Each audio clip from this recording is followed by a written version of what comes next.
Carding, 500 piso lang. Maawa ka naman, kulang na ang pambili natin ng bigas at ulam, pati ang pambili ng gamot ko sa Rayuma. Wala na. Tiningnan ako ni Carding nang may halong pandidiri. Ang mga mata niyang dati ay puno ng sigla noong kami ay bago pa lamang mag-asawa. Ngayon ay tila 2 uling na lamang na unti-unting namamatay ang ningas. Ibinaba niya ang hawak na diaryo at huminga ng malalim. Isang buntong hininga na puno ng pagkainip. Magdalawang beses ka na lang kumain sa isang araw, Elena. Sa tanda nating ito, sa tingin mo ba kailangan pa nating lumafang ng 3 beses? Tingnan mo nga ang sarili mo, hindi ka na naman nagtatrabaho. Nakaupo ka lang dito sa bahay habang ako ay nagpapakamatay sa puyat bilang security guard. Nanigas ang buong katawan ko sa narinig. 40 taon. 40 taon ko siyang pinagsilbihan. Nilabhan ang kanyang mga uniforme, ipinagluto ng mainit na sabaw tuwing uuwi siyang pagod at tiniis ang lahat ng kanyang mga sumpong. Ngayon, sa edad na 67, sasabihan niya ako na huwag nang kumain ng sapat. Ang bawat salita ni Carding ay parang latigo na humahagupit sa aking balat. Ang kanyang trabaho bilang guwardiya sa isang subdivision, ang tanging pinagkukunan namin ng ikabubuhay mula nang mawalan siya ng permanenteng trabaho sa pabrika. Pero kasabay ng pagtanda niya ay ang paglala ng kanyang ugali. Ang stress na nakukuha niya sa mga pasaway na residente, sa mga sermon ng kanyang agency, at sa puyat ay sa akin niya lahat ibinubuhos. Ako ang naging punching bag ng kanyang mga kabiguan sa buhay. Isang gabi, umuwi siyang mas madilim pa sa gabi ang mukha. Ibinagsak niya ang kanyang gamit at hindi man lang ako tinignan. Wala na akong trabaho, maikli niyang sabi habang nakatingin sa kisame. Ano? Bakit, Carding?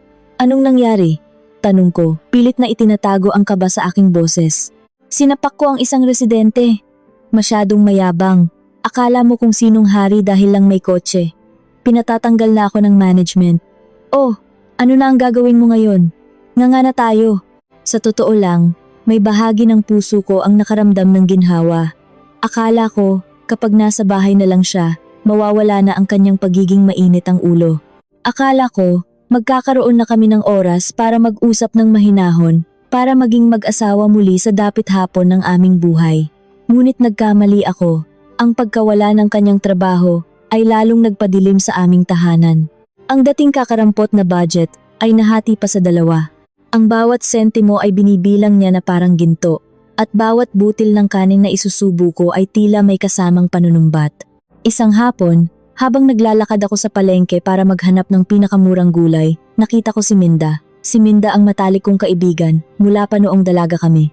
Maayos ang kanyang hitsura, nakasuot ng malinis na blusa, at may ngiti sa mga labi kahit na 5 taon na siyang byuda. Elena, Diyos ko, anong nangyari sa'yo?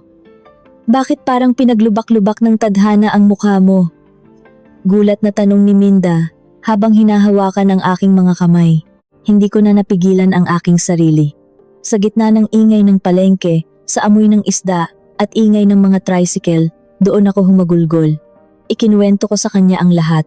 Ang bawat pagtitiis, ang gutom, ang mga masasakit na salitang natatanggap ko araw-araw mula kay Carding. Nanlaki ang mga mata ni Minda sa galit. Anong klaseng buhay yan, Elena? Sa panahon ngayon, hindi mo na kailangang magtiis sa ganyang klaseng lalaki. Bakit ka pa nakatali sa kanya kung ang turing niya sa iyo ay parang basahan? Saan ako pupunta, Minda? Sa edad kong ito, sino pang tatanggap sa akin? Wala akong pera, wala akong ipon. Sagot ko habang pinapahid ang aking mga luha gamit ang dulo ng aking lumang duster. Hinawakan ni Minda ng mahigpit ang aking balikat. Elena, makinig ka. May SSS ka, di ba? Kahit na voluntary member ka lang noon, may makukuha ka pa ring pensyon. At huwag mong kalimutan ang social pension para sa mga senior citizen mula sa gobyerno. At ang higit sa lahat, ang separation of property. Kapag nakipag-annul ka o humingi ng legal separation, may karapatan ka sa kalahati ng mga naipon nyo, lalo na ang bahay at lupa. Tila may biglang liwanag na pumasok sa madilim kong mundo. Pensyon? Kalahati ng ari-arian? Posible nga ba? Tingnan mo ako, pagpapatuloy ni Minda. Mag-isa lang ako, pero malaya. Nakakapunta ako sa senior center, nakakapag-zumba, at higit sa lahat, walang sumisigaw sa akin tuwing gigising ako. Sapat na ang 1,500 hanggang 2,000 pesos sa isang buwan para sa isang taong marunong magtipid. Hindi mo kailangang maging mayaman para maging masaya, Elena. Kailangan mo lang ng kapayapaan. Bumalik ako sa bahay nang may kakaibang pakiramdam sa aking dibdib. Ang bawat hakbang ko ay tila mas magaan, ngunit puno rin ng takot. Pagdating ko, naabutan ko si Carding na nakasalampak sa sopa. Puno ng mumu ng tinapay ang kanyang dibdib at nakatutok sa telebisyon. Nasaan na ang ulam? Anong oras na? Wala pa ring pagkain. Saan ka na naman naggagala? Matandang ka. Sigaw niya nang hindi man lang lumingon. Huminga ako ng malalim. Sa pagkakataong ito, hindi ako yumuko. Hindi ko hinayaang manginig ang aking mga tuhod. Carding, kailangan nating mag-usap. Sabi ko sa isang boses na hindi ko alam na mayroon pa pala ako. Lumingon siya. Nakakunot ang noo, handa na namang maglabas ng mga salitang nakakasunog ng kaluluwa. Ano na naman yan? Kung hihingi ka na naman ng pera, umalis ka na sa harap ko. Tiningnan ko siya ng diretso sa mata. Sa unang pagkakataon sa loob ng maraming taon, nakita ko ang isang lalaking hindi ko nakilala. Isang dayuhan na naging dahilan ng aking paghihirap. Gusto ko nang makipaghiwalay. Ang mga salitang ito ay lumabas sa aking bibig ng may katiyakan. Tumawa si Carding. Isang tawang puno ng pangungutya na nagpadugo sa aking puso. Maghihiwalay? At saan ka pupunta? Sa kalsada? Kakain ka ng alikabok? Wala kang utak, Elena. Sige, subukan mo. Tignan natin kung hanggang saan ka aabot nang wala ako. Kinabukasan, habang wala si Carding sa bahay, sinimulan kong iimpake ang aking mga gamit. Kakaunti lang ang aking mga damit, karamihan ay kupas na at may mga tahina. Habang tinitingnan ko ang aming kama, naalala ko ang lahat ng mga pangarap na binuo namin doon noong kami ay bata pa. Ang mga pangarap na unti-unting nilamon ng pait at galit. Tumawag ako sa aming mga anak. Akala ko, maiintindihan nila ako. Akala ko, sila ang magiging sandigan ko sa desisyong ito. Nay, ano ba namang drama yan? Sa tandaan nyo na yan ni tatay, maghihiwalay pa kayo. Ang boses ng panganay kong si June ay puno ng pagkairita. Nakakahiya sa mga kapitbahay. At saka, sino na ang mag-aalaga kay tatay kung wala ka? Pero June, hindi ko na kaya. Pinagdadamutan ako ng pagkain, laging sinisigawan. Nay, ganyan naman talaga si tatay. Hindi ka pa ba nasanay? Magtiis ka na lang. Konting panahon na lang naman. Bakit kailangan pang gumawa ng gulo? Dagdag naman ng anak kong babae na si Grace. Napaupo ako sa tabi ng aking maleta. Ang sarili kong mga anak, ang mga taong inalagaan ko, at ibinigay ko ang lahat, ay mas iniisip ang sasabihin ng ibang tao kaysa sa kaligtasan at kaligayahan ng kanilang ina. Parang may isang malaking pader na gumuho sa aking harapan. Gayunpaman, ang mga salita ni Minda ay patuloy na umaalingaw-ngaw sa aking isipan. Ang kalayaan ay may presyo at handa akong bayaran ito. Kahit gaano pa kasakit, kahit gaano pa kahirap, dinala ko ang aking mga kaso sa korte para sa legal separation at division of assets. Dahil sa tagal ng aming pagsasama, nakuha ko ang kalahati ng halaga ng aming maliit na bahay at lupa, isang halagang 250,000 piso. Para sa akin, iyon na ang pinakamalaking halaga na nahawakan ko sa buong buhay ko. Kasama ang aking kakarampot na pensyon, naramdaman ko na handa na ako.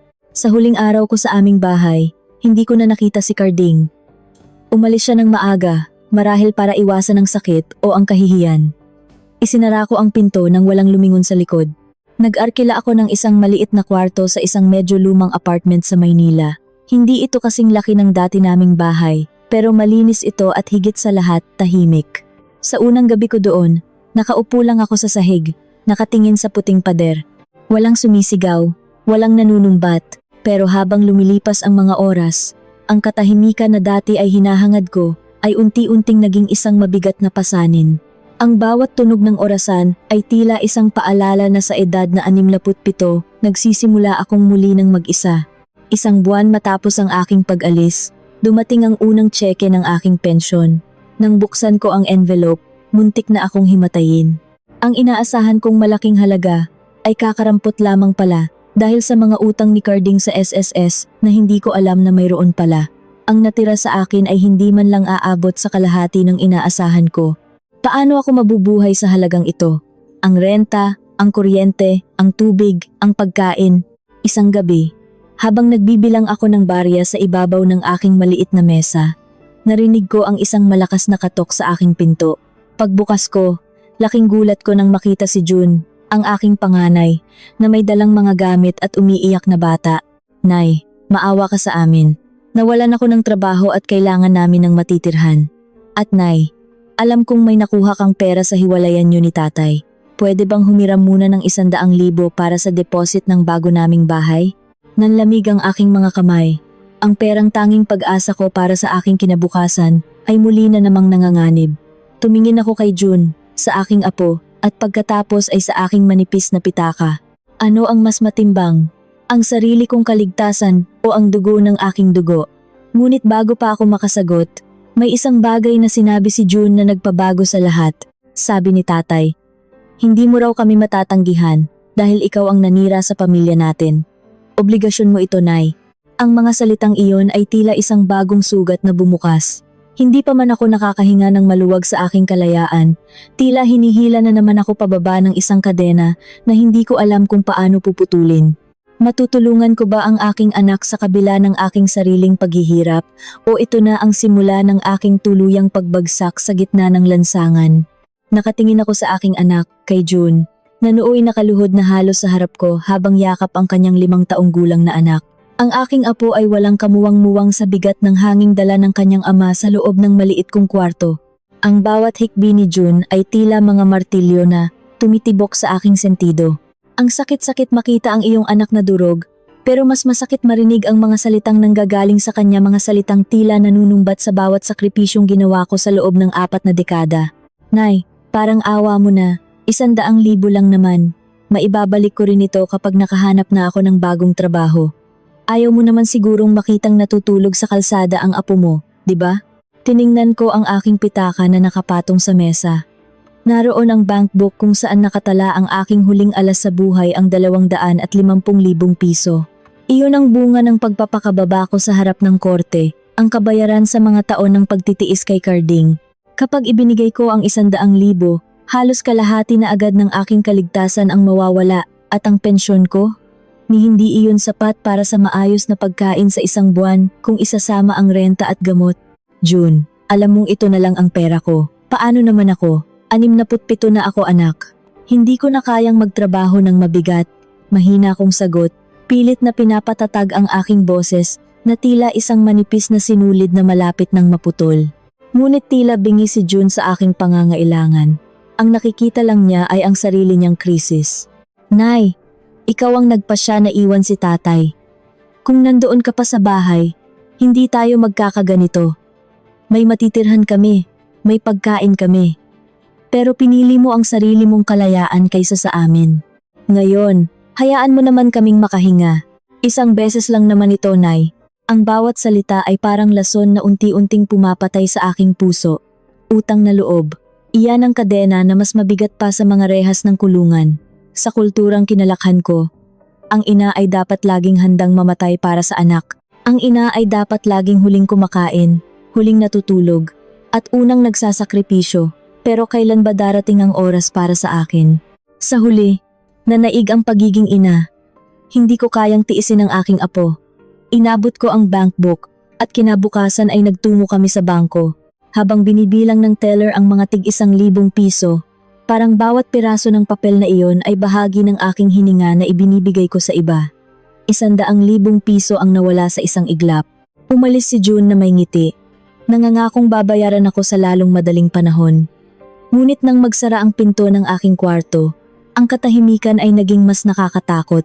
1 linggo pa lang ang nakakalipas nang muling tumunog ang aking luma at gasgas na cellphone. Si Grace naman, ang aking bunso.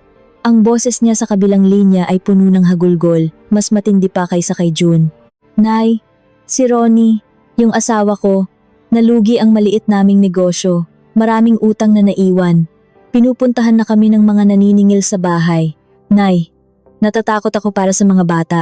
Nanlamig ang buong katawan ko. Alam ko na kung saan ito patungo. Nay, alam ko na binigyan mo si Kuya June. Wag mo namang ipagkait sa akin ang tulong. Mas kailangan namin ito ngayon kaysa sa kanila. 100,000 lang din, Nay. Pambayad lang sa mga pinaka-urgent na utang. Napaupo ako sa aking kama. 100,000 para kay June, 100,000 para kay Grace. 50,000 na lang ang maiiwan sa akin, 50,000 para sa natitirang mga taon ng aking buhay. Grace, anak, wala na akong maibibigay. Kaunti na lang ang natira sa akin para sa sarili kong pagkain at gamot. Pilit kong paliwanag habang nanginginig ang aking mga kamay. Wala? Nay, nakuha mo ang kalahati ng bahay niyo ni tatay. 250,000 iyon. Tapos sasabihin mo sa akin na wala na? Mas mahalaga pa ba ang pera mo kaysa sa kaligtasan namin? Ganyan ka ba talaga naging makasarili mula nang mag-divorce kayo? Ang salitang makasarili ay tila isang malakas na sampal sa aking mukha. Ako? Makasarili? Matapos ang 40 taon ng pagiging alipin sa sarili kong tahanan, matapos kong tiisin ang bawat mura at sipa ni Carding para lang may pamilyang uuwian ang aking mga anak, hindi ko na kinayang makipagtalo. Binigay ko rin ang 100,000 kay Grace sa ilalim ng pangakong magbibigay siya ng 300 piso kada buwan bilang interes para makatulong sa aking pangaraw-araw na gastusin. Isang kasunduan na alam kong sa simula pa lang ay malabong mangyari. Ngayon, nakatitig ako sa aking bank book. 20,000 piso na lang ang natira matapos ang mga unang buwan ng renta at iba pang bayarin. Ang aking pensyon ay pumasok na rin. Pero gaya ng dati, kakarampot ito. 350 piso mula sa SSS at 300 piso na social pension. 650 piso sa kabuuan. Ang renta ko ay 4,000 piso. Paano ko ito pagkakasyahin? Ang bawat sentimo ay tila gintong binibilang ko. Sinimulan kong bawasan ang aking pagkain. 1 beses na lang sa isang araw. Madalas ay lugaw na maraming tubig o kaya ay pandesal na isinasawsaw sa mainit na tubig na may asukal. Nawala na ang mga prutas at gatas na kailangan ko para sa aking nanghihinang katawan. Isang umaga, pagkagising ko, naramdaman ko ang isang matinding kirot sa aking gilagid. Ang aking mga ngipin, na matagal ko nang pinababayaan dahil sa kakulangan ng pera, ay nagsimulang mag-alsa. Ang pamamaga ay umabot hanggang sa aking pisngi, dahilan para hindi ako makapagsalita at lalong hindi makakain. Nagpunta ako sa isang maliit na klinika sa kanto. Ang doktor, na parang laging nagmamadali, ay bahagyang tiningnan ang aking bibig at agad na nagsulat sa papel. Kailangang bunutin ang 2 ngipin na ito, Aling Elena. At kailangan nating lagyan ng pustiso o pustisong pansamantala dahil mahihirapan kang kumain. Ang operasyon at ang gamot ay aabot sa 2,000 piso. 2,000 piso.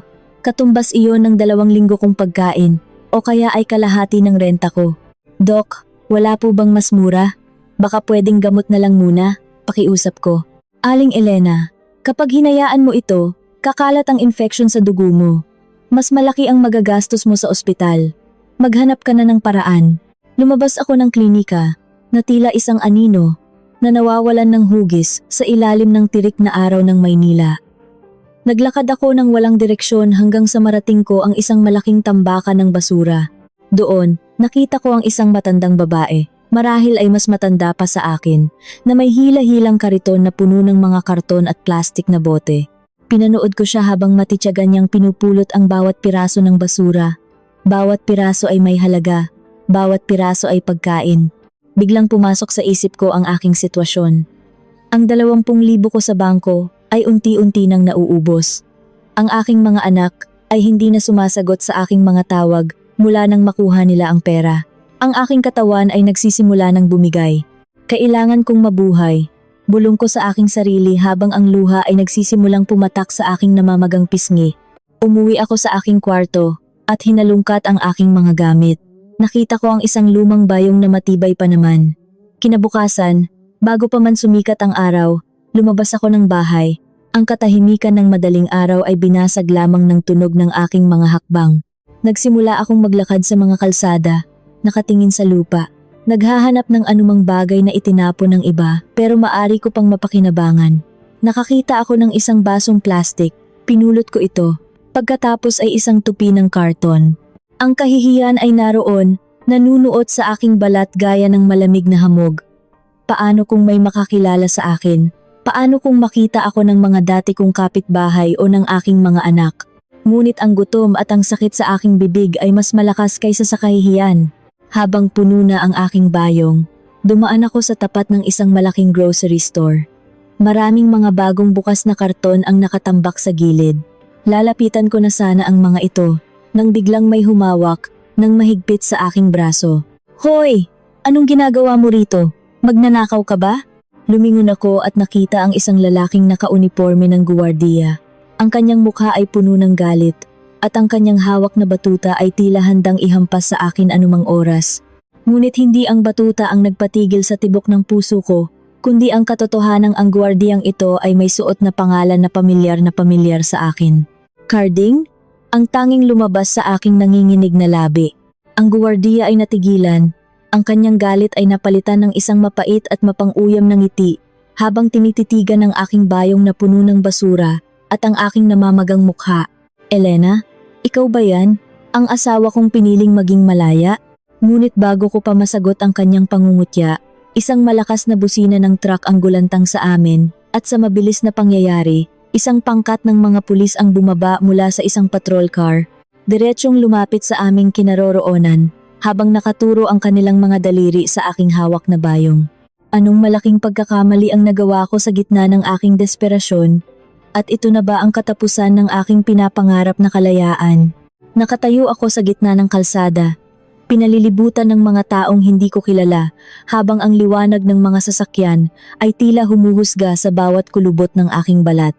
Ang hawak kong bayong na puno ng mga basang karton at plastik ay tila naging isang mabigat na ebidensya ng aking pagbagsak. Ngunit ang pinakamasakit ay ang tingin ni Carding. Ang kanyang mga mata, na dati ay puno ng pananakot sa loob ng aming bahay, ngayon ay puno ng isang malupit na kasiyahan. O ano Elena, iyan ba ang kalayaang sinasabi mo? Iyan ba ang buhay na mas masarap kaysa sa piling ko? Ang boses ni Carding ay parang lason na kumakalat sa hangin. Isang magnanakaw ng basura. Isang pulubi sa gitna ng Maynila. Hindi ako nagnanakaw, Carding.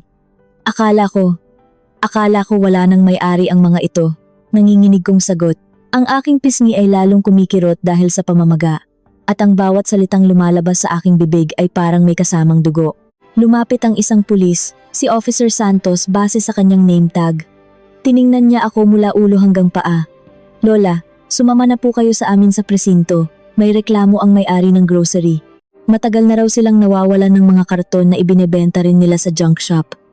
Hindi po namin pwedeng palagpasin ito dahil lang sa edad nyo. Gusto kong sumigaw. Gusto kong sabihin sa kanila na 40 taon akong naging mabuting asawa at ina. Gusto kong ipaliwanag na ang bawat sentimong nakuha ko sa paghihiwalay namin ni Carding ay ibinigay ko sa aking mga anak dahil sa pagmamahal. Pero anong silbi ng mga salita ko sa harap ng batas? Sa mata nila, ako ay isa lamang matandang babaeng na huling kumukuha ng hindi sa kanya. Isinakay ako sa likod ng patrol car. Habang umaandar ang sasakyan, nakita ko sa salamin ang refleksyon ni Carding na nakatayo pa rin sa harap ng grocery, tila isang haring nanonood sa pagpapatapon sa kanyang dating reyna. Iyon ang huling imahe na tumatak sa isip ko bago kami makarating sa presinto. Ang loob ng istasyon ng pulis ay maingay, mainit, at puno ng amoy ng sigarilyo at pawis. Pinaupo ako sa isang mahabang bangko na gawa sa kahoy. Sa paligid ko, may mga kabataang nahuli sa gulo, may mga taong nagtatalo tungkol sa utang, at may mga pulis na abala sa pag-type sa kanilang mga lumang computer. Pakiramdam ko ay isa akong dayuhan sa sarili kong bansa. Ang kahihiyan ay hindi ko na kayang itago. Itinago ko ang aking mukha sa aking mga palad, pilit na pinipigilan ang paghikbi. Ngunit ang luha ay patuloy na dumadaloy. Binabasa ang aking mga kamay na puno ng kalyo at dumi mula sa basura. Lola Elena, tawagan niyo po ang inyong mga anak. Kailangan nilang pumunta rito para maggaranti sa inyo. O kaya ay makipag-ayos sa may-ari ng grocery, sabi ni Officer Santos habang iniaabot sa akin ang aking lumang cellphone. Nanginginig ang aking mga daliri habang hinahanap ang pangalan ni June. Nagring ito ng 3 beses bago sinagot. Nay, bakit ba tumatawag ka na naman? Sabi ko naman sa iyo, abala ako sa paghahanap ng trabaho. Ang ingay-ingay pa rito sa bahay. Umiiyak ang bata. Bungad ni June, halatang iritado. June, anak, nandito ako sa presinto. Nahuli ako, napagkamalan akong nagnanakaw ng karton. Parang awa mo na, pumunta ka rito. Kailangan ko ng tulong mo. Katahimikan. Isang mahaba at nakabibinging katahimikan ang namayani sa kabilang linya. Pagkatapos ay narinig ko ang isang malalim na buntong hininga. Nay, Seryoso ba yan? Sa dami ng problema ko, dadagdagan mo pa ng kahihiyan. Ano na lang ang sasabihin ng biyenan ko kapag nalaman nilang ang nanay ko ay nasa kulungan dahil sa basura? Nay, wala akong pambayad sa anumang multa o areglo. Sinabi ko naman sa iyo, huwag kang aalis kay tatay. Iyan ang napala mo sa pagmamatigas. Pero June, binigay ko sa iyo ang 100,000 ko. Ibinigay mo iyon dahil gusto mo, Nay. Hindi ko hiningi na magnakaw ka ng basura. Pasensya na, Nay, hindi ako makakapunta. Tawagan mo na lang si Grace. Pinatay ni June ang tawag. Napatingin ako sa screen ng aking cellphone. Ang liwanag nito ay tila unti-unting namamatay, gaya ng aking pag-asa. Sinubukan kong tawagan si Grace, ngunit subscriber cannot be reached ang paulit-ulit na sagot ng operator. Sinubukan ko uli, at uli, hanggang sa maubos ang aking battery. Mag-isa, sa edad na 67, sa gitna ng isang madilim na istasyon ng pulis, natanto ko na ang mga taong pinag-alayan ko ng buhay ay ang mga unang tatalikod sa akin sa oras ng aking pinakamabigat na pagsubok. Buti na lang, may kaunting kabaitan pa ang may-ari ng grocery nang malaman ang aking sitwasyon. Isang matandang insik ang lumapit sa presinto pagkatapos ng ilang oras. Nakita niya ang aking kalagayan, ang aking namamagang pisngi, at ang aking mga luma at punit-punit na suot. Sa halip na ituloy ang demanda, kinuha niya ang kanyang salamin at tiningnan ako ng matagal. Sige na, palabasin niyo na si Lola. Huwag mo na uulitin ha. Ang basura namin, pangkabuhayan din ng mga empleyado ko. Pero dahil Pasko na ring malapit na, sige na, umuwi ka na, sabi niya sa isang malumanay na boses. Pinayagan akong umalis ni Officer Santos, ngunit may kasamang babala. Naglakad ako palabas ng presinto. Ang sikat ng araw ay masakit na sa aking mga mata. Ang gutom ay hindi ko na nararamdaman. Tanging ang hapdi na lamang sa aking puso ang nananatili. Pagbalik ko sa aking maliit na kwarto, naabutan ko ang isang puting papel na nakasingit sa ilalim ng pinto. Ito ay ang bill ng aking kuryente at tubig.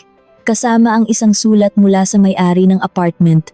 Aling Elena, 3 araw na lang at katapusan na. Kapag hindi ka nakabayad ng renta, kailangan mo nang bakantehin ang kwarto. Napaupo ako sa sahig. Ang 20,000 natitira sa akin ay halos maubos na sa mga nakaraang buwan ng pagkain, gamot at renta. Ang 100,000 binigay ko kay June at ang 100,000 kay Grace ay tila mga bituin na napakalayo at hindi ko na mahahawakan. Ang sakit sa aking ngipin ay naging mas matindi. Ang pamamaga ay umabot na sa aking leeg. Alam kong kailangan ko ng operasyon, ngunit ang pera para doon ay pera para sa aking matitirhan. Ano ang pipiliin ko? Ang katawan kong sumusuko na o ang bubong na nagtatago sa akin sa ulan? Sa gitna ng aking desperasyon, naalala ko ang sinabi ni Minda tungkol sa social pension. Nagpunta ako sa opisina ng senior citizens sa aming barangay. Pumila ako ng mahaba, kasama ang iba pang mga matatandang may kanya-kanya ring kwento ng hirap. Nang makaharap ko ang clerk, ibinigay ko ang aking ID. Aling Elena, pasensya na po, pero ang inyong pensyon ay nakahold dahil may kailangang i-update sa inyong records mula sa SSS. At dahil sa inyong legal separation, may mga dokumento pang kailangang ayusin para malaman kung magkano talaga ang dapat ninyong makuha. Maaaring abutin ito ng 2 hanggang 3 buwan.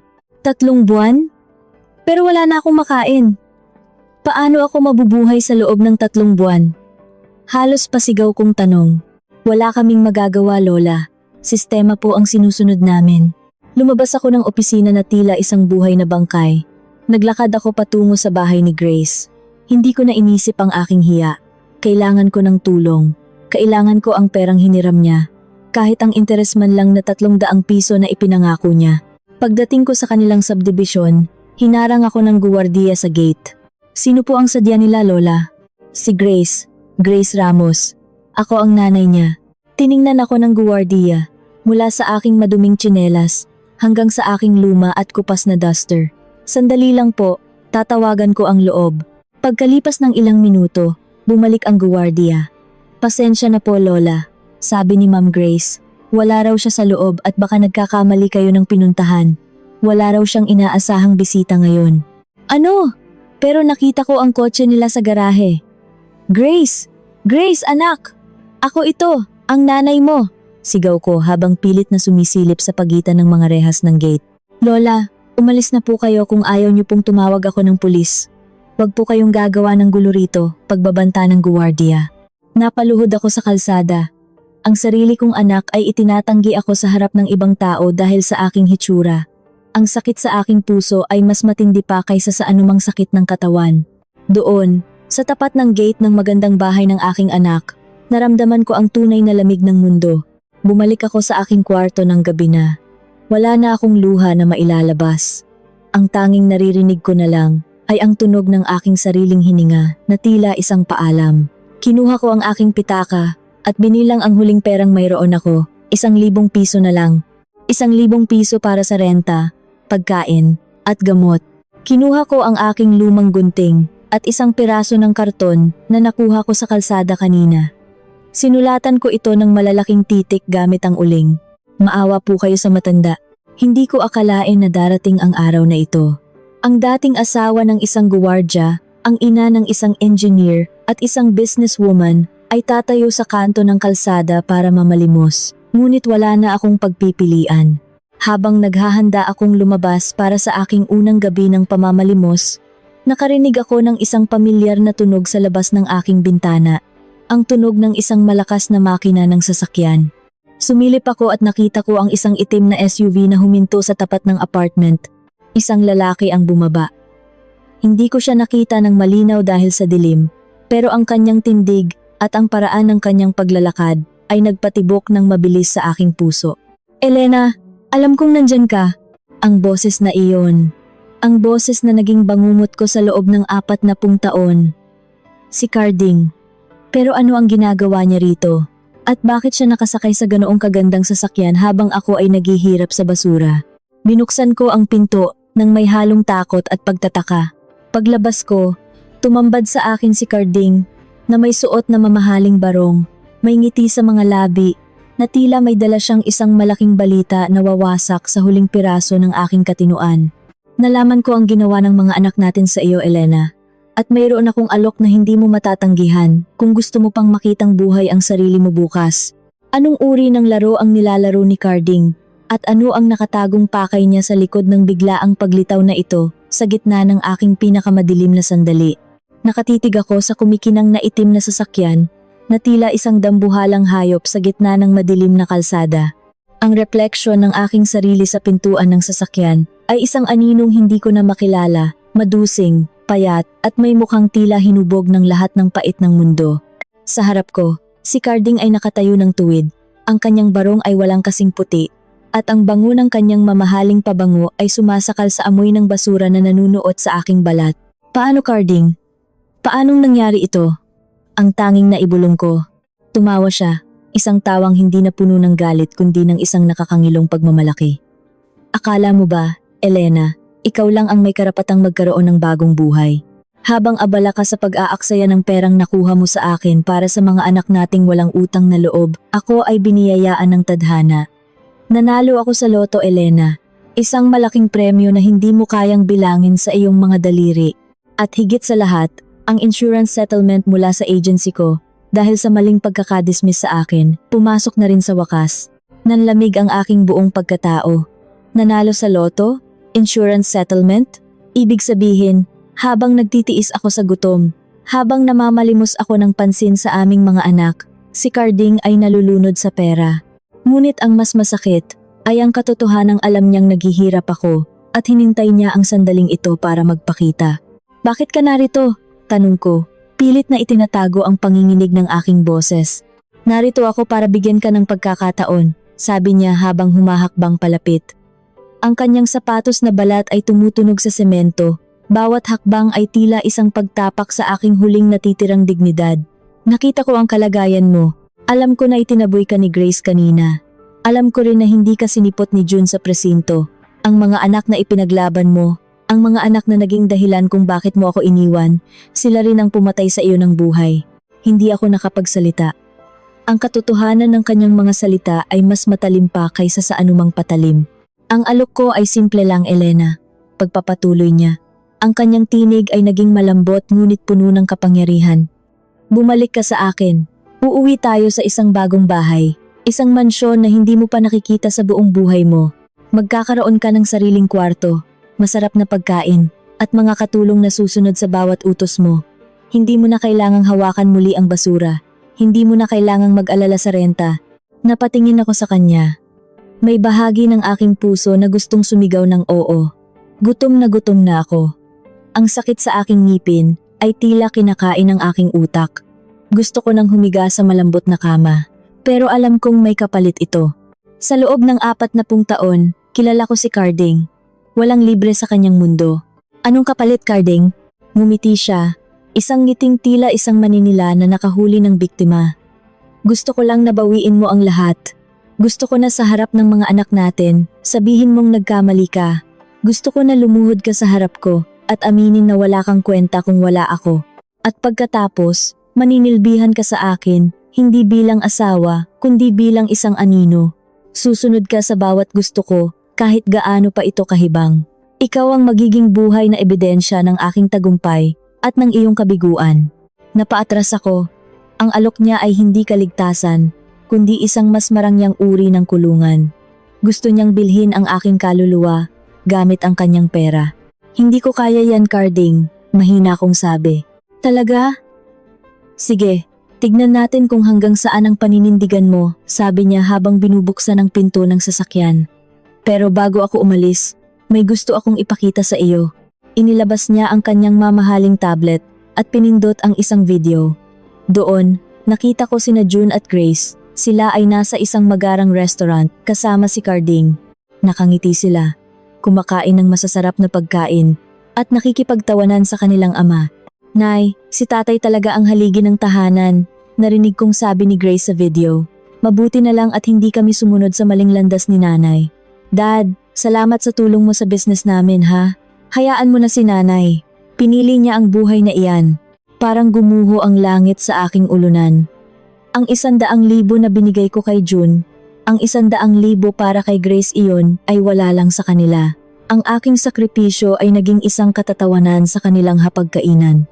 Habang ako ay tinatanggihan nila sa gate, tinatanggap pala nila ang pera ng kanilang ama sa likod ng aking likuran. Sila ang dahilan kung bakit mo ako iniwan, Elena. At tignan mo sila ngayon, masaya silang kasama ang nalgangdo, magnanakaw, na sinasabi mo, pangungutya ni Carding. Ang pera ko ang mahalaga sa kanila, hindi ang pag-ibig mo. Sa mundong ito, Elena, ang pag-ibig ay hindi nakakabusog. Ang pera lang ang totoo. Iniwan ako ni Carding sa kalsada. Ang usok ng kanyang sasakyan ay tila isang huling insulto sa aking mukha. Bumalik ako sa aking kwarto, hindi para matulog, kundi para mag-isip. Ang bawat sulok ng aking isipan ay puno ng mukha ng aking mga anak at ang mapang-uyam ng ngiti ni Carding. Kinabukasan, sa kabila ng panghihina, nagpa siya akong hanapin si Minda. Siya ang tanging taong nag-udyok sa akin na lumaya. Kailangan ko ng kaibigan. Kailangan ko ng paliwanag kung bakit ganito ang nangyari. Nagtungo ako sa kanyang maliit na apartment, ngunit nang makarating ako doon, ibang tao na ang nakatira. Ay, si Aling Minda ba? Matagal na siyang umalis. Lumipat na sa isang condominium sa Makati, sabi ng bagong nangungupahan. Kondo? Saan siya kumuha ng pera? Balita ko, may nagbigay sa kanya ng malaking komisyon. Parang may tinulungan siyang kaibigan sa isang mahalagang transaksyon o kasunduan. Nanlamig ang aking buong katawan. Komisyon? Kasunduan?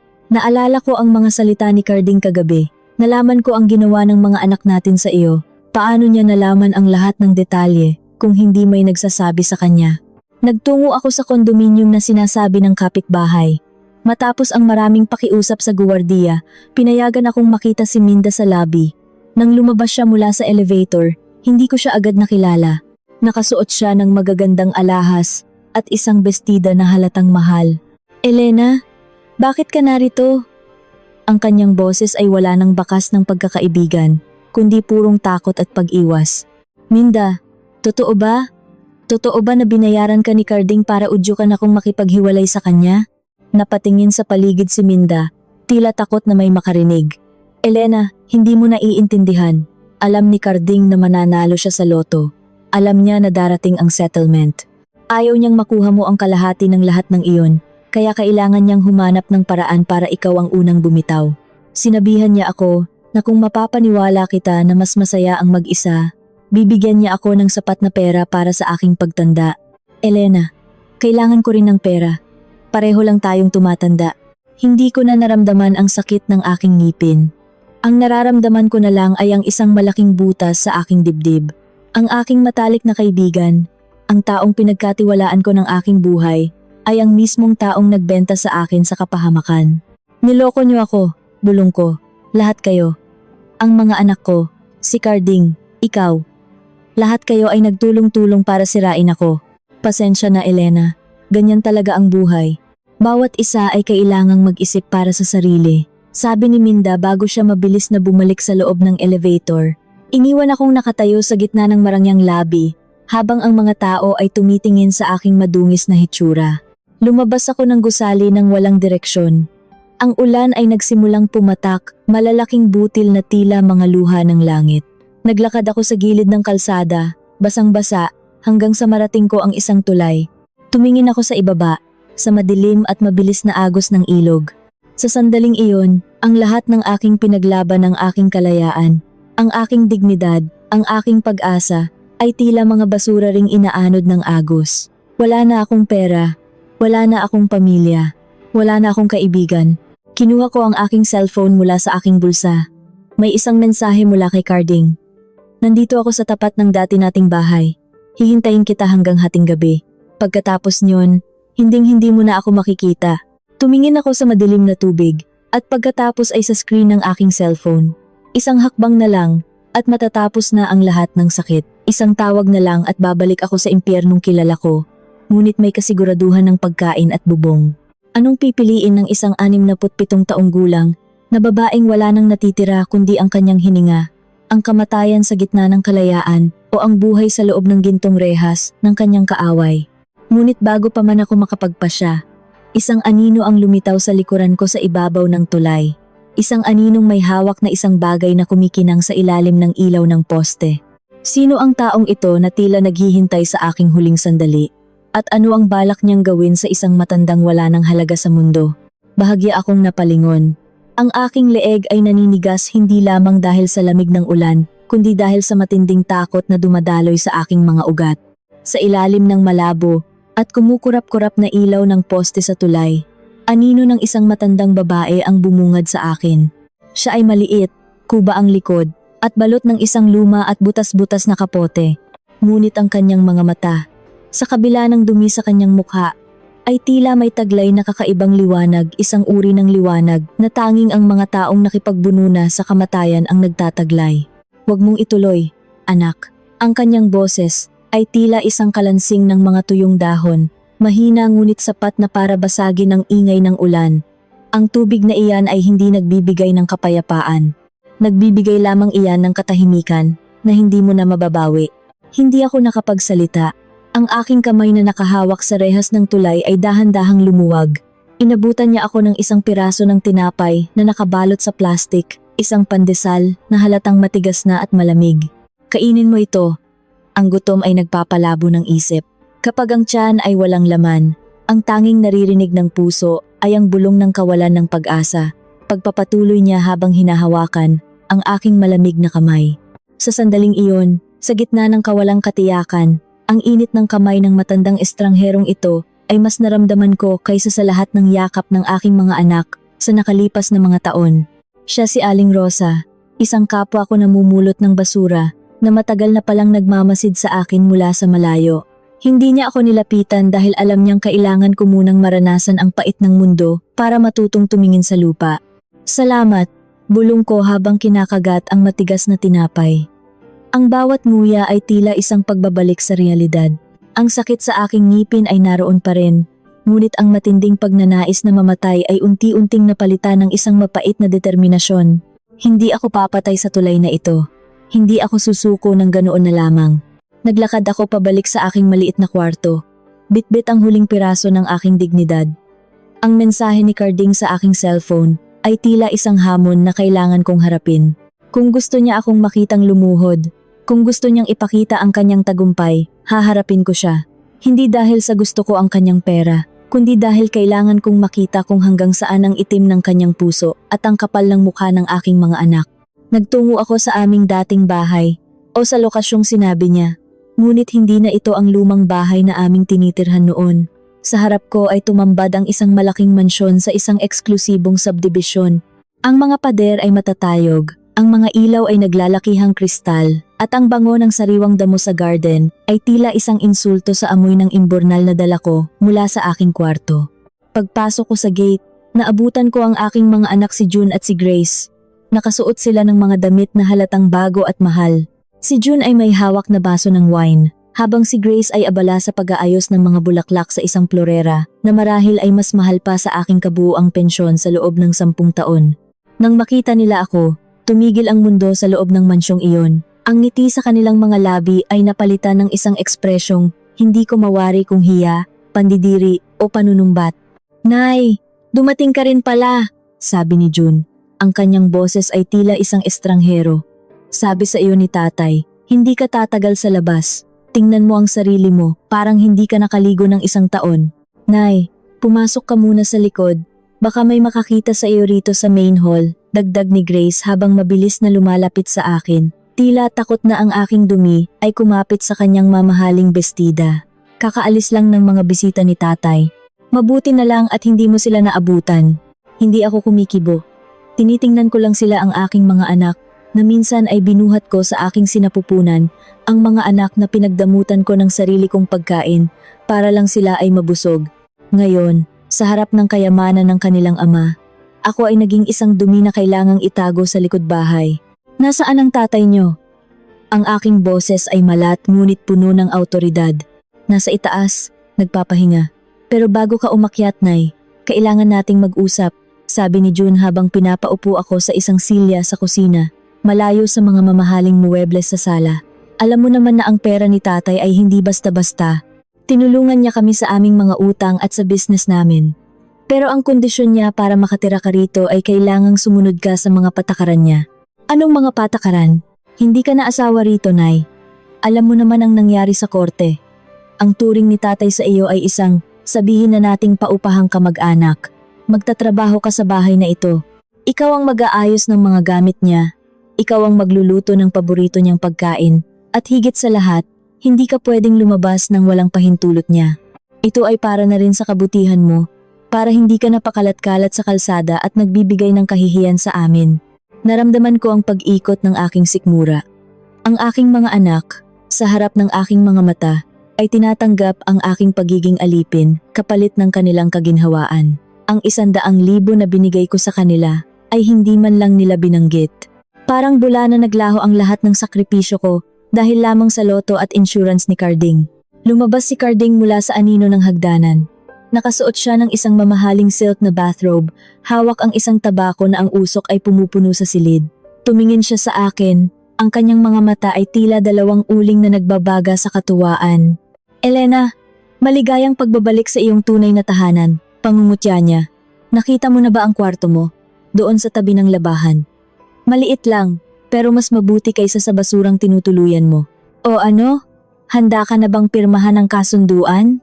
Inilapag niya ang isang dokumento sa mesa. Ito ay isang waiver, isang dokumento na nagsasabing binabawi ko ang lahat ng aking karapatan sa pensyon, sa anumang ari-arian, at tinatanggap ko ang aking posisyon bilang isang kasambahay na walang sweldo, kundi pagkain at tirahan lamang.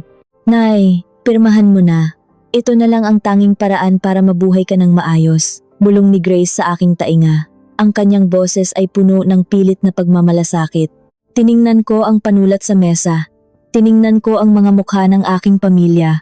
Sa sandaling iyon, ang lahat ng pait, galit, at puot ay tila nagtipon-tipon sa aking dibdib. Kinuha ko ang panulat, ngunit bago ko ito idikit sa papel, isang bagay ang nahulog mula sa bulsa ni Carding nang kuhanin niya ang kanyang lighter. Ito ay isang maliit na susi na may nakakabit na tag. Nang makita ko ang nakasulat sa tag na iyon, tila tumigil ang pagtibok ng aking puso. "SSS Safe Deposit Box #402, Elena's Account Access Key." Biglang nagbago ang timpla ng aking dugo. Bakit nasa kay Carding ang susi ng aking personal na account sa SSS? Bakit sinasabi ng mga clerk na nakahold ang aking pensyon dahil sa mga dokumentong hindi pa maayos, habang ang susi ng aking deposit box ay nasa bulsa ng lalaking nagsasabing nanalo siya sa loto? Nanginginig ang aking mga kamay, hindi dahil sa takot, kundi dahil sa isang malaking katotohanang nagsisimulang mabuo sa aking isipan. Ang lahat ng ito ang pagkapanalo sa loto, ang pagtataboy sa akin ng mga anak, ang biglaang pagyaman ni Carding, ay tila isang malaking teatro na itinayo para lamang wasakin ang aking pagkatao. Carding, nasaan ang tunay mong pera galing? Tanong ko, ang aking tinig ay mas malamig pa kaysa sa ulan sa labas. Sandaling natigilan si Carding. Ang ngiti sa kanyang mga labi ay bahagyang kumurap, ngunit mabilis din siyang nakabawi. Sabi ko sa iyo, sa loto at settlement, huwag mo nang itanong ang mga bagay na hindi mo naman maiintindihan. Pirmahan mo na ang papel. Nay, huwag ka nang maraming tanong. Singhal ni June. Ngunit hindi ko binirahan ang papel. Sa halip, mabilis kong hinablot ang susi mula sa sahig bago pa man ito makita ni Carding. Itinago ko ito sa aking palad. Nararamdaman ang bawat kanto ng bakal na tila isang huling sandata. Hindi ko pipirmahan ito ngayon. Kailangan ko ng oras para mag-isip, sabi ko habang tumatayo, pilit na pinatitigas ang aking mga binti. Saan ka pupunta? Wala ka nang matutuluyan. Ang apartment mo ay kinuha ko na rin ang renta sa may-ari para paalisin ka. Sigaw ni Carding. Ang kanyang tunay na anyo ay muling lumilitaw. Hindi ako lumingon. Naglakad ako palabas ng mansyon. Nararamdaman ang mga mata ng aking mga anak na nakatusok sa aking likuran. Ang ulan ay hindi pa tumitigil. Ngunit sa loob ng aking palad, ang maliit na susing iyon ay tila nagbibigay ng init na sapat na para labanan ang anumang unos.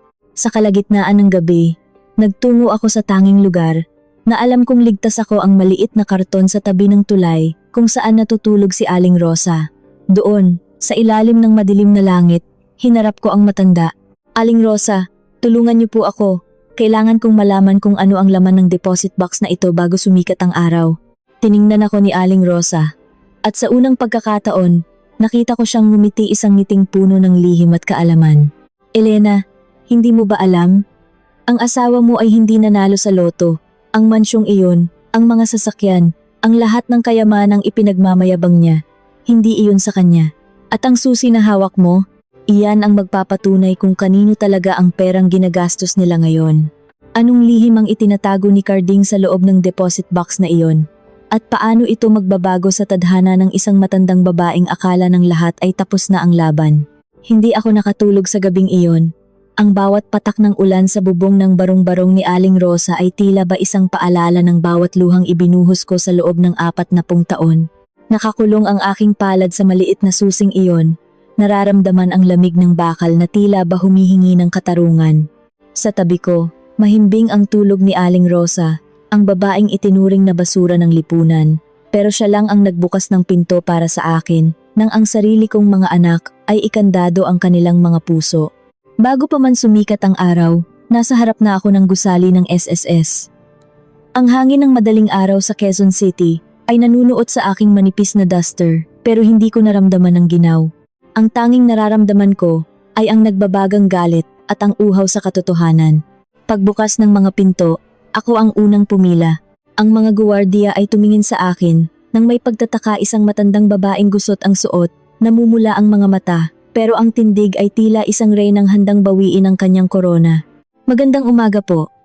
Gusto ko sanang buksan ang aking safe deposit box. Box number 402, sabi ko sa clerk. Nanginginig ang aking boses pero matatag ang aking tingin. Lola, kailangan po namin ng 2 valid ID at ang inyong fingerprint verification, sagot ng babaeng naka-uniforme. Inabot ko ang lahat ng mayroon ako. Ang aking senior citizen ID at ang aking lumang SSS ID, nakupas na ang larawan. Habang hinihintay ko ang proseso, bawat segundo ay tila 1 taon. Naalala ko ang lahat ng mga overtime na ginawa ko noon bilang mananahi habang natutulog na ang mga bata.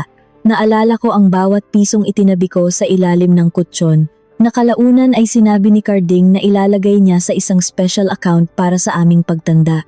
Para sa iyo ito, Elena, sabi niya noon habang hinahaplos ang aking buhok. Isang haplos na ngayon ay alam ko ng puno ng panlilinlang. Nang dinala ako ng guwardiya sa vault room, ang katahimikan doon ay nakakabingi. Ipinasok ko ang susi. Lumapat ito ng sakto. Sa isang paitaas na pait, bumukas ang maliit na pintuan ng bakal. Ang laman ng box ay hindi mga alahas. Hindi rin ito mga bundle ng pera. Ito ay mga dokumento. Isang makapal na folder na may pangalan ko. Nang buksan ko ang unang pahina, tila tumigil ang mundo. Ito ay isang life insurance policy at isang retirement provident fund na nakapangalan sa akin na nagkakahalaga ng milyon-milyong piso. Pero hindi iyon ang ikinagulat ko. Ang ikinagulat ko ay ang mga petsa.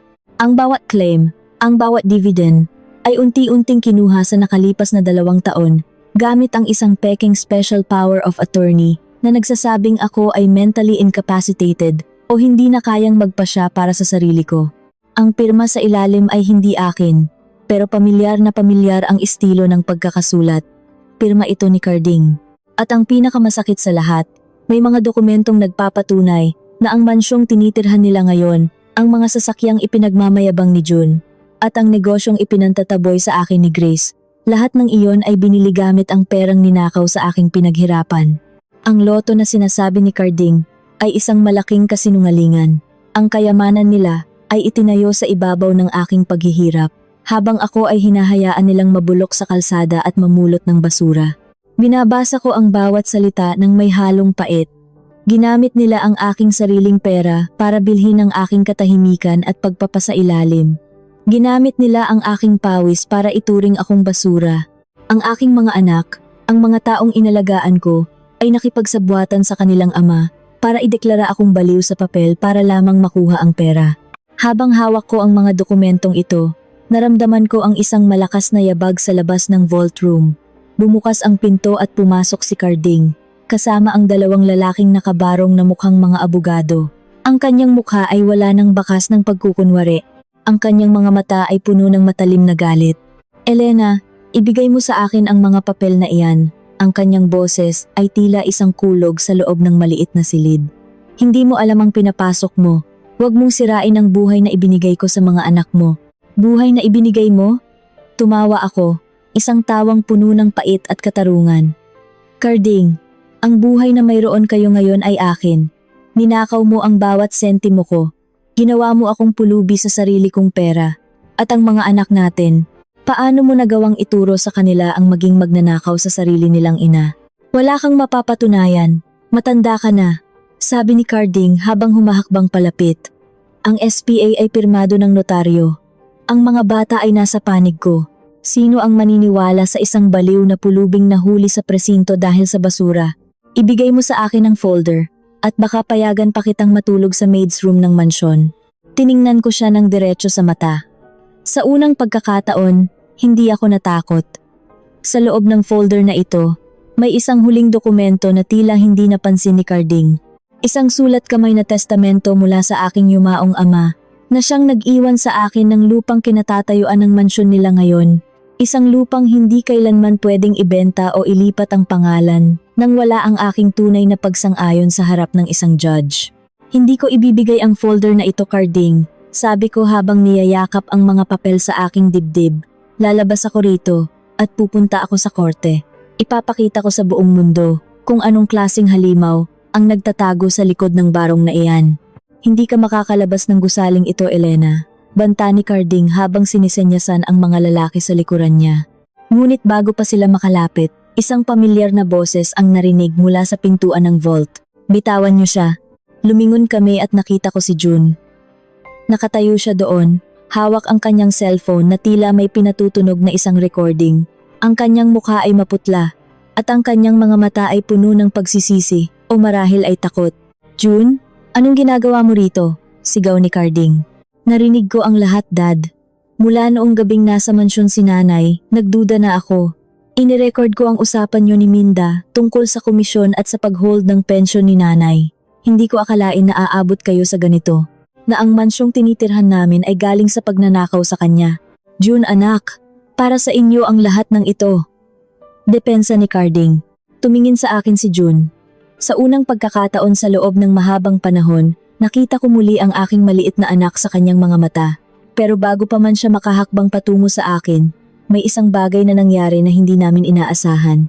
Isang pangkat ng mga pulis ang pumasok sa loob ng SSS. Kasama ang isang babaeng pamilyar sa akin si Officer Santos mula sa presinto. Pero sa pagkakataong ito, ay hindi siya narito para hulihin ako. Kasama niya ang isang lalaking nakasuit, isang investigator mula sa Anti-Fraud Division.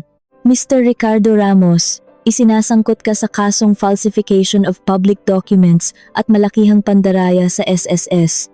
Sumama ka sa amin ng mahinahon, sabi ni Officer Santos.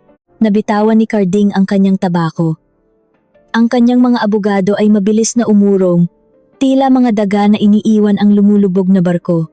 Habang pinapantayan ni Carding ang aking tingin habang pinapupas ang poses sa kanyang mga kamay, nakita ko ang tunay na takot sa kanyang mga mata. Nay, sorry po, bulong ni June habang sinusubukang hawakan ang aking kamay. Ngunit dahan-dahan kong inilayo ang aking kamay. Ang sugat sa aking puso ay hindi basta-basta mapapagaling ng isang salitang sorry. Tumingin ako sa kanya at pagkatapos ay kay Carding na dinadala na palabas. Nasaan si Grace? Tanong ko. Si Grace. Nay, tumakas siya. Kinuha niya ang lahat ng cash sa vault ng mansyon at umalis kaninang madaling araw nang malaman niyang nahanap mo ang susi, sagot ni June sa isang basag na boses. Napaupo ako sa sahig ng SSS. Ang tagumpay ay tila ba isang tuyong dahon sa aking bibig. Nakuha ko ang aking pera, nakuha ko ang katarungan, pero nawala ang huling piraso ng aking pamilya. Ang mansyong tinitirhan nila ay babalik sa akin. Pero ano ang gagawin ko sa isang mansyong walang laman kundi mga multo ng pagkakanulo? Habang inaalalayan ako ni Officer Santos palabas, nakita ko sa kabilang kalsada ang isang anino, isang matandang babaeng may hila-hilang kariton. Si Aling Rosa. Nakatingin siya sa akin, tumango ng bahagya, at pagkatapos ay nagpatuloy sa paglalakad patungo sa tambakan ng basura. Sa sandaling iyon, natanto ko na ang tunay na kayamanan ay hindi nasusukat sa laman ng safe deposit box. Pero may isang malaking katanungan na nananatili sa aking isipan.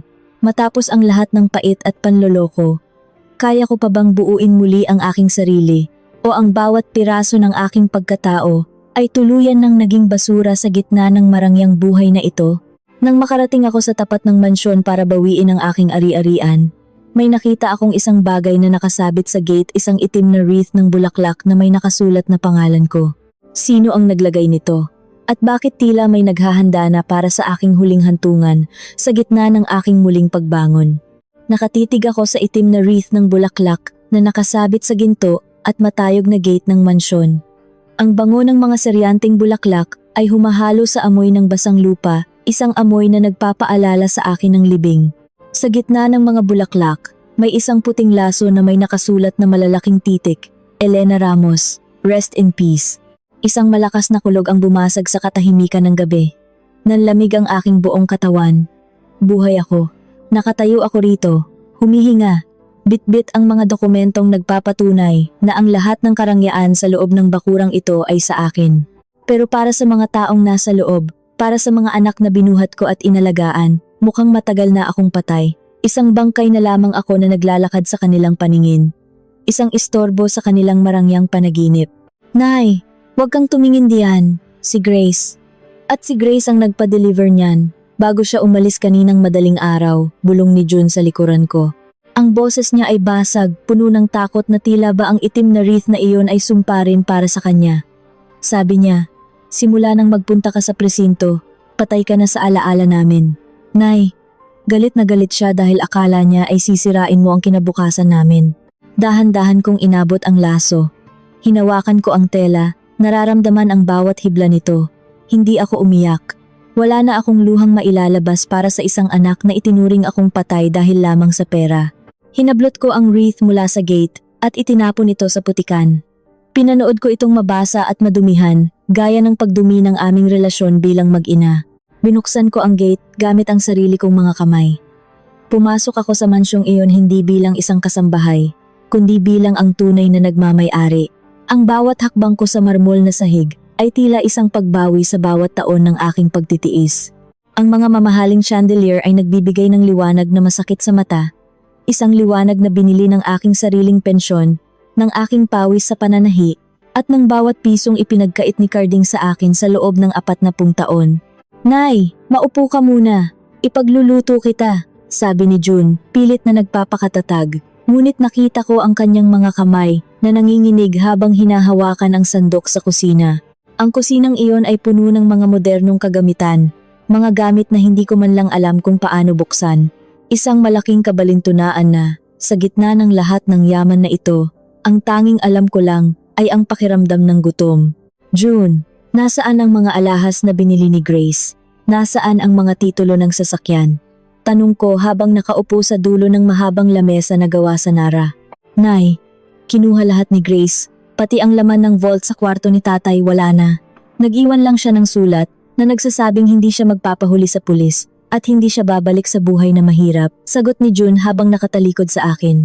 Nay, paano na tayo? Ang bangko ay nagsisimula na ring magpadala ng notice dahil ang mga account ni tatay ay naka-freeze na dahil sa investigasyon ng SSS ang mansyong ito. Pakakunin din ng gobyerno kung hindi natin mababayaran ang mga utang na iniwan ni Dad sa ilalim ng pangalan mo. Napatawa ako ng mahina, isang tawang tila galing sa ilalim ng lupa.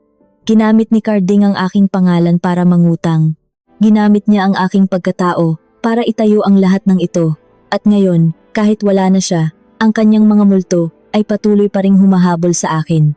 Tumayo ako at umakyat sa itaas. Pumasok ako sa master bedroom. Ang kwartong dapat ay para sa aming dalawa ni Carding kung naging totoo lang siya. Ang amoy ng kanyang tabako ay nananatili pa rin sa mga kurtina.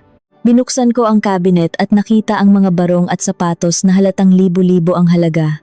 Sa ilalim ng kama, nakita ko ang isang maliit na kahon ng sapatos. Nang buksan ko ito, hindi pera ang nakita ko. Ito ay mga larawan namin noong kami ay bago pa lamang mag-asawa. Nakangiti kami sa harap ng aming unang barong-barong sa probinsya. Hawak ko ang panganay naming si June at si Carding ay nakayakap sa akin ng mahigpit. Doon, sa mga larawang iyon, nakita ko ang lalaking minahal ko. Ang lalaking nangakong aalagaan ako hanggang sa huling hininga. Paano naging ganito? Kailan nagsimulang mabulok ang kanyang puso? O sadyang ang pera lang ba ang naglantad sa tunay niyang kulay? Sa ilalim ng mga larawan, may isang huling sobre. Ito ay sulat ni Carding para sa akin na may petsang 1 linggo bago siya maaresto. Tila alam na niya na darating ang araw na ito. Elena, alam kong mababasa mo ito kapag wala na ako. Huwag kang maniniwala kay Minda. Huwag kang maniniwala sa mga anak natin. Ang perang nasa SSS. Ang deposit box. Sadyang iniwan ko ang susi para mahanap mo. Gusto kong makita mo kung sino talaga ang mga taong nakapaligid sa iyo. Gusto kong maranasan mo ang sakit na naramdaman ko noong nalaman kong mas mahal ng mga anak natin ang pera mo kaysa sa akin. Elena, naging halimaw ako dahil ang mundong ito ay para lamang sa mga halimaw. Pero ang mansyong ito ay para sa iyo. Protektahan mo ito dahil ito na lang ang natitirang piraso ng dignidad mo. Nabitawan ko ang sulat. Ang bawat salita ni Carding ay tila isang bagong uri ng panlilinlang. Sinasabi niya na ang lahat ng kanyang ginawang pagmamalupit ang pagpapagutom sa akin, ang pagpapakulong sa akin, ang pakikipagsabuatan kay Minda ay para lamang turuan ako. Isang baluktot na pagmamahal na hinding-hindi ko matatanggap. Biglang narinig ko ang isang malakas na katok sa pintuan sa ibaba. Hindi ito ang katok ng isang bisita. Ito ay ang malakas at awtoridad na katok ng mga taong may dalang masamang balita. Bumaba ako at nakita ko si June na nakatayo sa harap ng pintuan. Kaharap ang mga tauhan mula sa sheriff's office. May hawak silang dokumento na may pulang selyo. Aling Elena Ramos, kami po ay may kautusan mula sa korte para sa agarang foreclosure ng ari-ariang ito. Ang lahat ng kagamitan at ang mismong bahay ay isa sa ilalim sa sequestering dahil sa mga utang na hindi nabayaran. At sa kasong isinampa laban sa inyong asawa, sabi ng sheriff sa isang malamig na tono. Pero akin ang bahay na ito. Akin ang lupang kinatatayuan nito. Sigaw ko. Pilit na ipinapakita ang dokumento mula sa aking ama. Pasensya na po Lola. Pero ang lupang ito ay ginawang collateral sa isang malaking loan sa bangko at ang pirma niyo ay narito. Ayon sa record, pumayag kayo na 1 laang lupa kapalit ng puhunan sa negosyo ni Grace Ramos, paliwanag ng sheriff. Napatingin ako kay June. Yumuko siya, hindi makatingin sa aking mga mata. Nay, sorry po. Pinapirma ka ni Grace sa dokumentong iyon noong nakaraang buwan. Iyong akala mo ay form para sa senior citizen discount. Sorry po, Nay. Kailangan lang talaga namin ng pera noon. Naramdaman ko ang isang matinding hapdi sa aking dibdib. Mas masakit pa ito kaysa sa anumang sipa ni Carding. Ang sarili kong mga kamay, ang sarili kong pirma, ang siyang pumatay sa aking huling pag-asa. Niloko ako ng sarili kong anak para lamang sa kanyang luho. Kailangan niyo na pong lisanin ang mansyon sa loob ng 1 oras. dagdag ng sheriff. 1 oras. Pagkatapos ng lahat ng laban, pagkatapos mahanap ang katotohanan, muli akong itatapon sa kalsada. Tumingin ako sa paligid ng mansyon. Ang bawat gamit na inakala kong sa akin ay tila mga anino na unti-unting naglalaho. Nagsimula akong mag-impake ng aking mga gamit sa isang lumang sako. Wala akong dinalang mamahalin. Kinuha ko lang ang aking mga lumang duster, ang larawan ng aking mga magulang, at ang maliit na susing nakuha ko sa SSS box. Habang naglalakad ako palabas ng mansyon, nakita ko si June na nakaupo sa hagdanan, umiiyak na parang bata. "Nay, saan tayo pupunta? Wala na akong pera, wala na akong bahay," hikbi niya. Tiningnan ko siya ng matagal.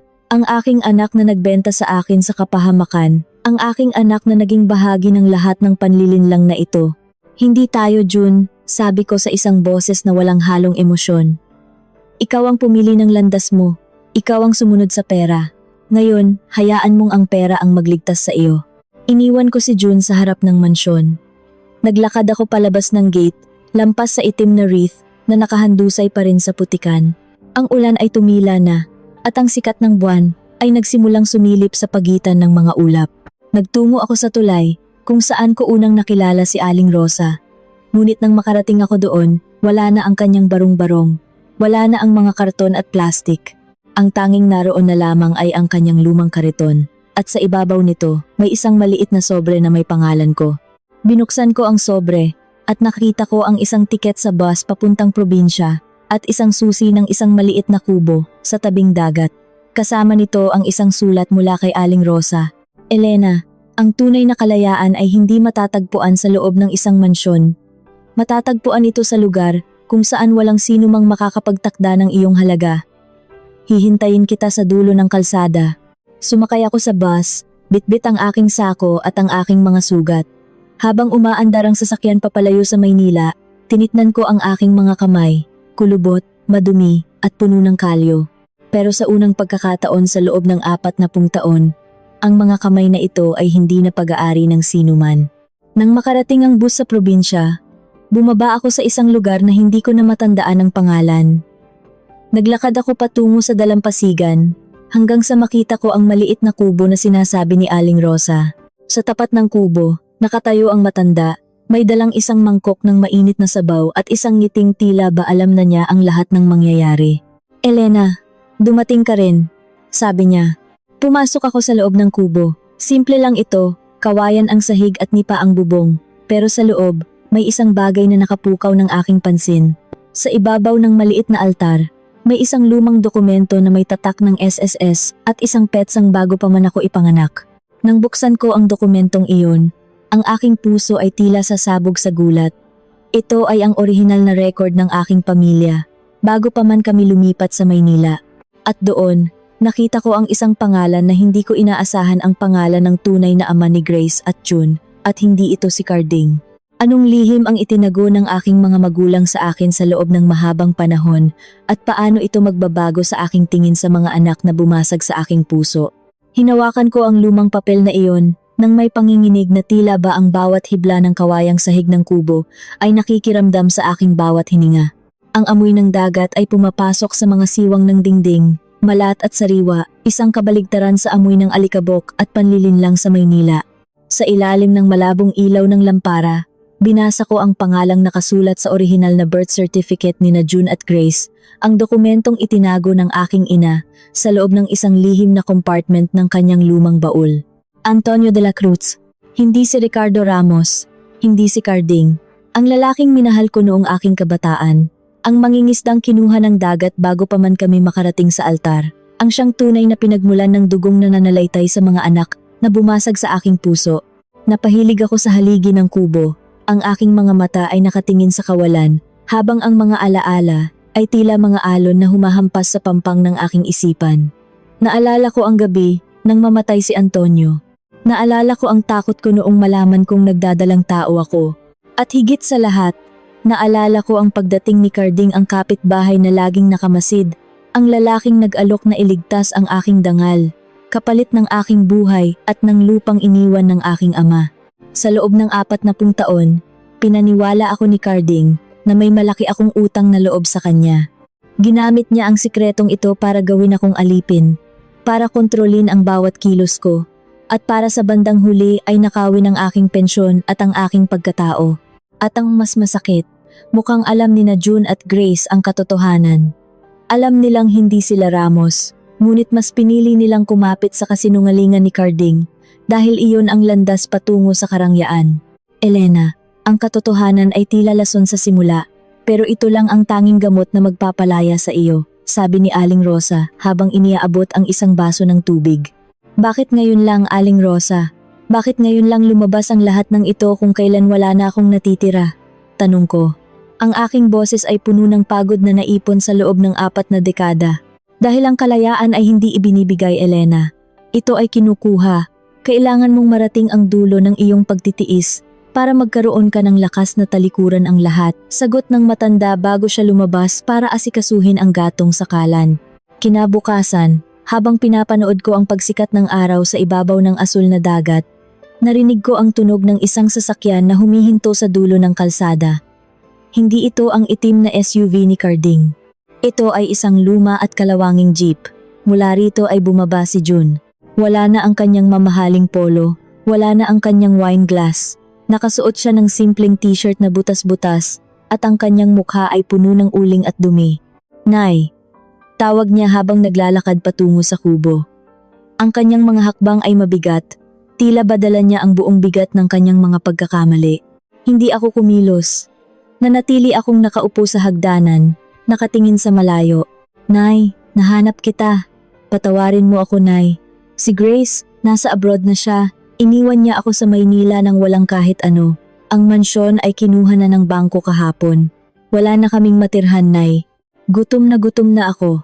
Hikbi ni June habang lumuluhod sa aking harapan, sa mismong buhanginan kung saan dati ay naglalaro ang aking mga pangarap. Tiningnan ko siya, ang aking anak, ang lalaking hinayaan akong mamulot ng basura habang siya ay nagpapakasasa sa aking pera. Ngayon, dahil wala na ang kanyang luho, muli siyang nagbabalik sa nanay na itinaboy niya. June, alam mo ba kung sino si Antonio? Tanong ko sa isang malumanay na tono. Natigilan si June. Ang kanyang mga mata ay nanlaki sa takot at kahihiyan. Yumuko siya, ang kanyang mga daliri ay naglalaro sa buhangin. Alam ko po, Nay. Sinabi sa amin ni Tatay, ni Carding, noong mga bata pa kami. Sinabi niya na kung hindi dahil sa kanya, kami ay mga anak sa labas lamang. Sinabi niya na kailangan naming sumunod sa kanya para hindi kami maging tulad mo, isang babaeng walang dangal. Naramdaman ko ang huling piraso ng aking pag-ibig para sa aking mga anak na tuluyang naglaho. Ginamit ni Carding ang kanilang sariling pagkatao para itanim ang puot sa kanilang puso laban sa akin. At sila, dahil sa takot na mawalan ng status sa lipunan, ay masayang nakiisa sa pagpapahirap sa akin.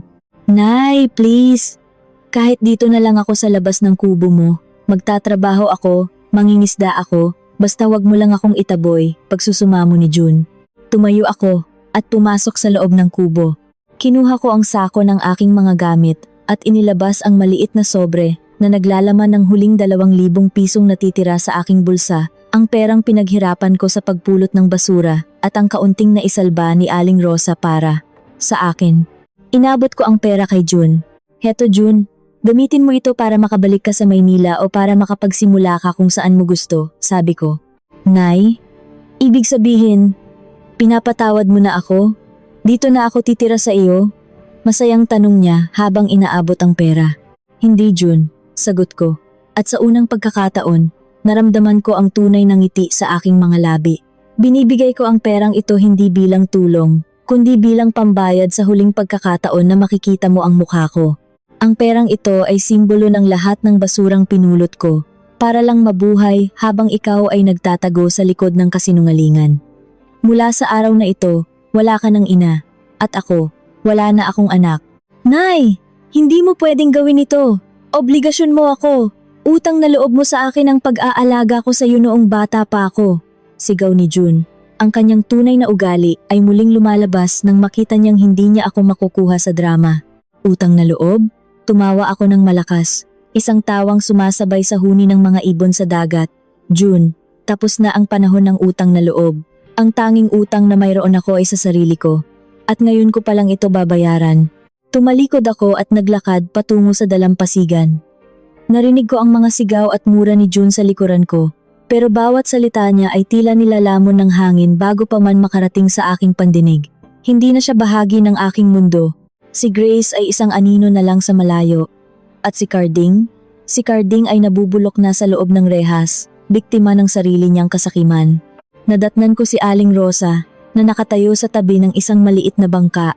"Handa ka na ba, Elena?" Tanong niya. "Handa na ako, Rosa." Sumakay kami sa bangka at nagsimulang mamangka palayo sa Pampang. Tinitigan ko ang maliit na kubo na unti-unting lumiliit sa aking paningin. Tinitigan ko ang bundok, ang dagat, at ang malawak na kalangitan. Sa edad na 67, matapos ang 40 taon ng pagiging asawa, ina, alipin at pulubi, ngayon ko palang naramdaman ang tunay na bigat ng aking pangalan, Elena. Hindi Elena Ramos, hindi asawa ni Carding, hindi nanay ni June at Grace. Ako ay si Elena, ang babaeng marunong lumaban, ang babaeng marunong bumangon mula sa basura. Habang ang bangka ay tinatahak ang malalim na bahagi ng dagat, kinuha ko ang susing bakal mula sa aking bulsa, ang susi ng safe deposit box na naging mitsa ng aking huling pagsubok. Tiningnan ko ito sa huling pagkakataon, bago ko ito inihulog sa gitna ng karagatan. Pinanood ko itong lumubog hanggang sa hindi ko na makita ang ningning nito. Wala na akong kailangang patunayan sa kanila. Wala na akong kailangang bawiin. Ang tunay na kayamanan ay hindi ang milyon-milyong nasa bangko, kundi ang bawat hininga na wala ng kasamang takot. Tumingin ako sa abot tanaw, kung saan ang langit at dagat ay nagtatagpo. Ang araw ay mataas na, nagbibigay ng init na hindi nakakasunog kundi nagbibigay ng bagong buhay. Sa ilalim ng sikat ng araw na iyon, sa gitna ng kawalan, nahanap ko ang lahat, at habang ang bangka ay patuloy na umaabante, isang pamilyar na himig ang narinig ko sa hangin, ang kanta ni Antonio, na dati ay kinakanta niya sa akin sa ilalim ng buwan. Ngumiti ako, ipinikit ang aking mga mata, at hinayaan ang aking sarili na tangayin ng agos patungo sa isang kinabukasang ako na ang nagsusulat. Natapos na ang kwento ng babaeng nag-divorce dahil sa pensyon. Nagsimula na ang kwento ng babaeng natutong mabuhay para sa sarili. Sa dulo ng lahat, ang pinakamasarap na paghihiganti ay ang makitang buo ka pa rin matapos kang durugin ng mundong inakala mong sayo. At sa huling sulyap ko sa Pampang, nakita ko ang isang figura ng isang matandang babaeng nakatayo sa buhanginan, kumakaway ng dahan-dahan, habang ang mundo ay tila humihinto para sa isang huling paggalang. Sino ang matandang iyon? At bakit tila ang kanyang presensya ang huling piraso ng puzzle na bubuo sa aking katahimikan? O sadyang ito na ang dulo ng lahat ng aking paglalakbay, at ang katahimikan ay ang tanging sagot na kailangan ko?